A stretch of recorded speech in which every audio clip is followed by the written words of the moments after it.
నమస్తే, welcome to our channel.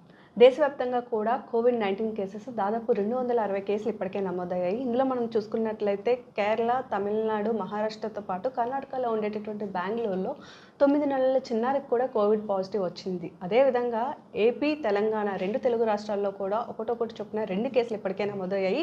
అయితే దీనికి సంబంధించి ఇప్పటికే ప్రజలందరూ కూడా చాలా పానిక్ అవుతున్నారు. అప్పట్లో ఉండేటటువంటి కోవిడ్-19 పరిస్థితులు తలుచుకుంటే ప్రతి ఒక్కరికి కూడా వణుకొస్తుంది. మళ్ళీ అలాంటి సిచ్యువేషన్స్ రిపీట్ అవుతాయా? మళ్ళీ మన యొక్క ఇమ్యూనిటీ సిస్టమ్ మీద కానివ్వండి, మన యొక్క లంగ్స్ కానీ ఇది ఎలా ఇంపాక్ట్ చూపిస్తుంది అనుకుంటున్నారు. అయితే డాక్టర్లు అందరూ కూడా చాలా వరకు దీని మీద పానిక్ అవ్వాల్సిన అవసరం లేదు అనే చెప్తున్నారు. కేవలం ఒక అవేర్నెస్ కోసం మళ్ళీ నేను ఈ వీడియోని అయితే చేస్తున్నాను. ప్రస్తుతం ఈ విషయాలన్నీ మాట్లాడడం కోసం మనతో పాటు ఉన్నారు డాక్టర్ చంద్రశేఖర్ గారు. ఆయనతో మిగతా విషయాలన్నీ మాట్లాడదాం. సార్ నమస్తే.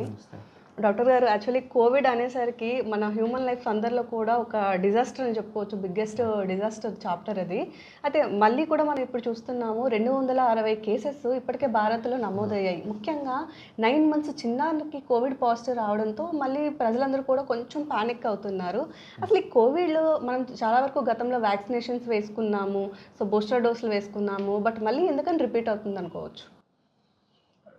ఇప్పుడు ఈ వైరస్లన్నీ కూడా హ్యూమన్స్తో పాటు యానిమల్స్లో కూడా పెరుగుతాయండి. ట్రాన్స్మిషన్ అంటాం, transmission cycle of the organism అంటాం దాన్ని.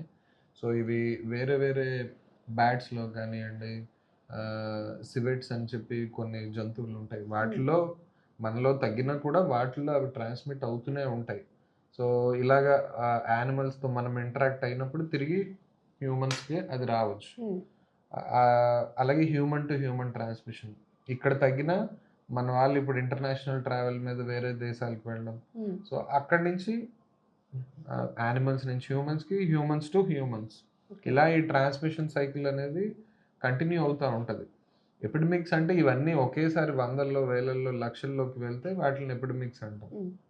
సో అలా ఫోకస్లు ఎక్కడికక్కడ ఈ ఫోకస్ అనేవి ఉంటాయి, ఈ డిసీజెస్ తాలూకు ఫోకస్లు.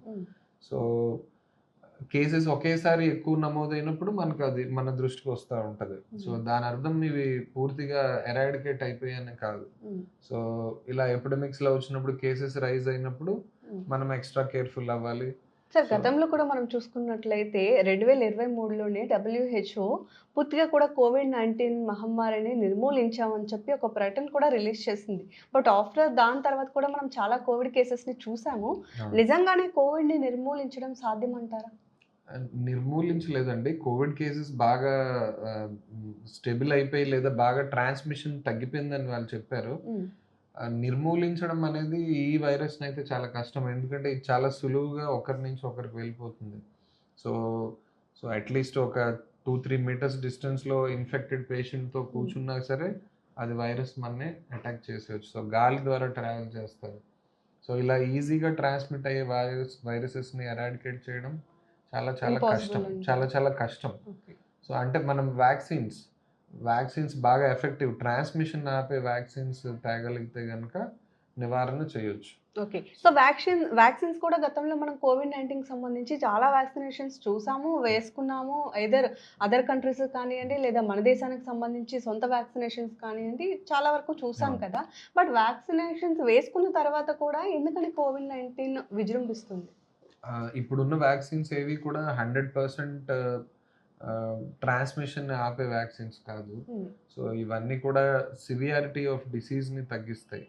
So vaccines role or aim అనేది ట్రాన్స్మిషన్ తగ్గించటాకే.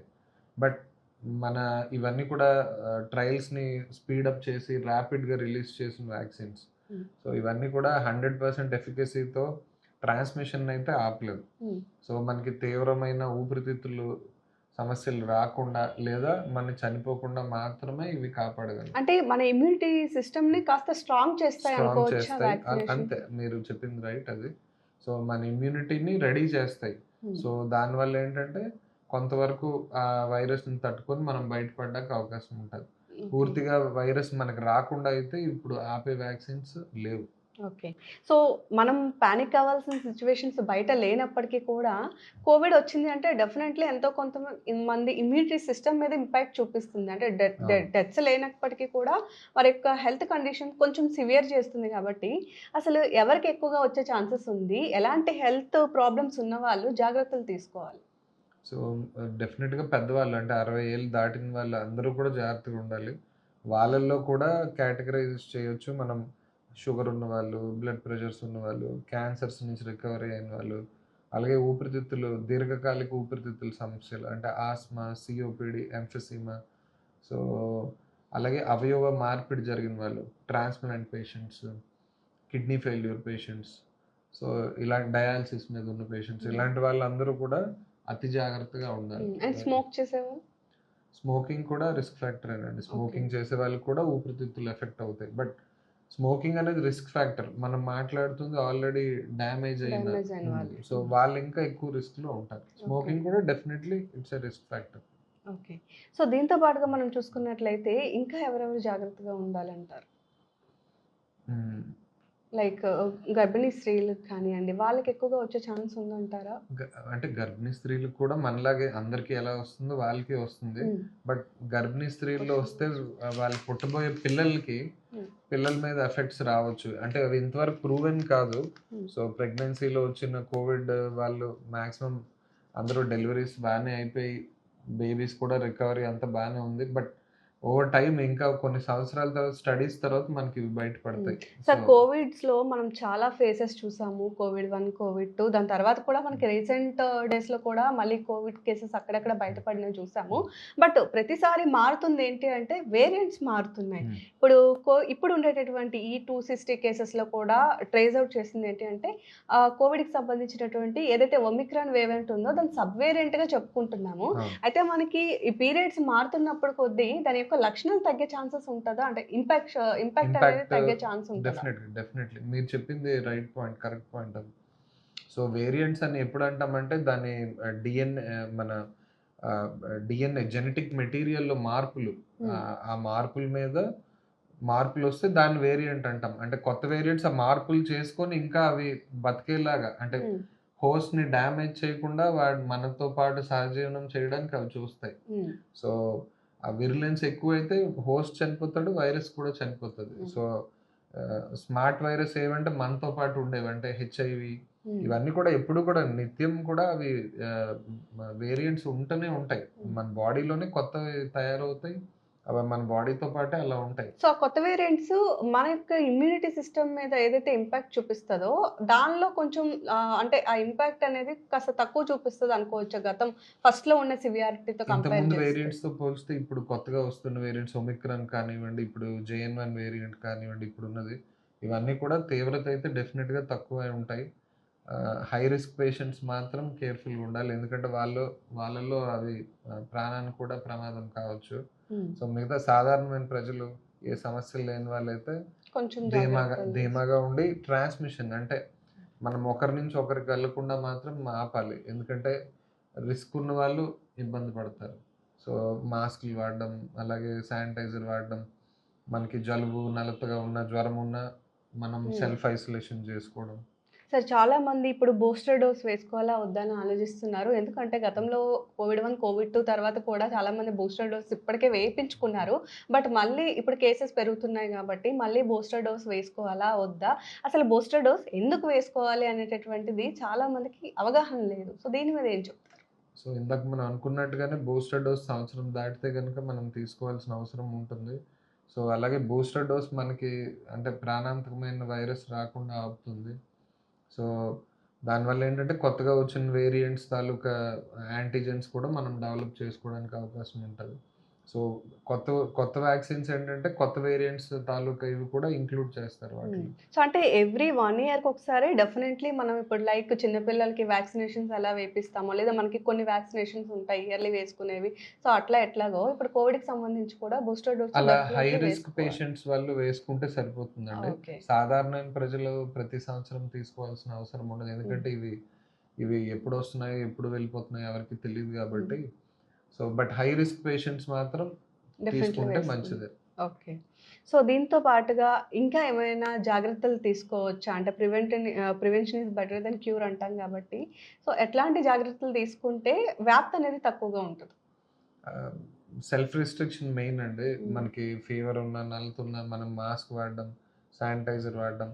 అలాగే ఇంకా సివియర్‌గా ఉంటే మనకి సస్పెషన్ ఉంటే మనం ఇంటి దగ్గర స్టే చేయడం. ఇంట్లో కూడా హోమ్ ఐసోలేషన్‌లో కొంచెం హోమ్ ఉండడం ఐసోలేషన్, బెటర్ సెల్ఫ్ అంటారు. ఐసోలేషన్ చేసుకోవడం. హ్మ్.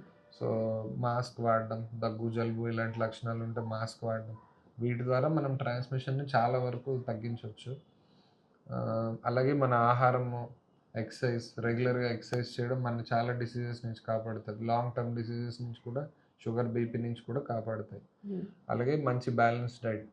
ఆహ్, ఆహ్, నట్స్, ఆకుకూరలు, ఫ్రెష్ వెజిటబుల్స్, అలాగే ఇప్పుడు కొత్తగా మనం ఆర్గానిక్ వీటి మీద ఎక్కువ కాన్సంట్రేట్ చేస్తున్నాం.